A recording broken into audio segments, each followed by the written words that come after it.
Alors vous savez que j'attache beaucoup d'importance à la linguistique et à la langue. Je pense qu'une société doit avoir une langue cohérente et doit comprendre la langue qu'elle utilise. Ce qui n'est pas le cas. Les gens parlent comme ça parce qu'ils ont appris à parler comme ça, mais ils ne comprennent pas pourquoi ils disent ceci et pas autrement. Pourquoi ils prononcent ceci et pas autrement. Et c'est vrai encore plus pour les Français, dont la langue est extrêmement complexe dans sa structure de passage de l'écrit à l'oral. Et quand vous interrogez beaucoup de Français sur les règles de la langue française, ils sont généralement pas du tout à la hauteur. Je vais vous donner quelques exemples d'erreurs commises généralement. Par exemple, si je dis adoration, où est le suffixe dans adoration? 80% des gens vont répondre, c'est l'ajout de tion, de T-I-O-N. C'est faux. C'est l'ajout de I-O-N, pas de T-I-O-N. Alors, ils pensent comme ça parce que nous avons adoré, le participe adoré. Bon, il n'y a pas de T. Mais parce que le T a disparu. Le T ou le D. Donc c'est adorate et puis ion. L'exemple d'ailleurs, perfection. C'est pareil. Perfection, c'est perfect et ion. Il n'y a pas de suffixe en tion. Ça n'existe pas. Et d'ailleurs, en français, l'on conforme les adverbes à partir de la forme féminine. On dit activement, pas activement.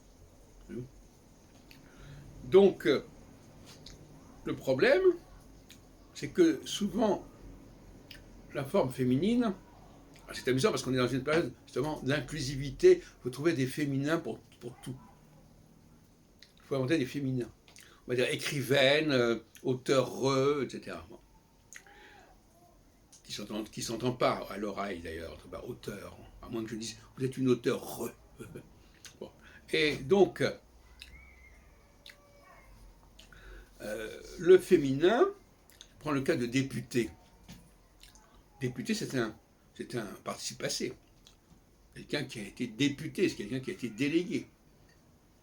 Eh bien, on écrit et accent aigu, et si c'est au féminin, on va mettre un E en plus. Ami, c'est pareil. Un ami, une amie. Alors, évidemment, si vous mettez, ça sera, en fin de compte, l'article indéfini ou défini qui va définir le masculin et le féminin, et pas le nom lui-même. Ça aussi, c'est important. Par exemple, si je dis une écrivain, eh ben, c'est déjà un féminin, puisque j'emploie l'article indéfini féminin. Donc, voyez-vous, c'est un faux débat, puisque, en fin de compte, rien que l'article en français permet de résoudre pas mal de problèmes. Bon, passons. Donc, député, alors au masculin c'est député, mais en réalité il devrait y avoir une consonne. Parce que tout se termine par une consonne normalement. Donc normalement ça devrait être député P-E-T ou P-E-D, comme font les Anglais, qui ont emprunté la forme E-D. Et donc, le substantif, c'est députation. Députation, comme délégation. Et vous voyez bien que là, le T n'est pas suffixal. Le T fait partie du corps du mot, au féminin notamment, et doit s'entendre comme tel. C'est-à-dire qu'il faudrait normalement... bon, on ne va pas entrer dans les détails.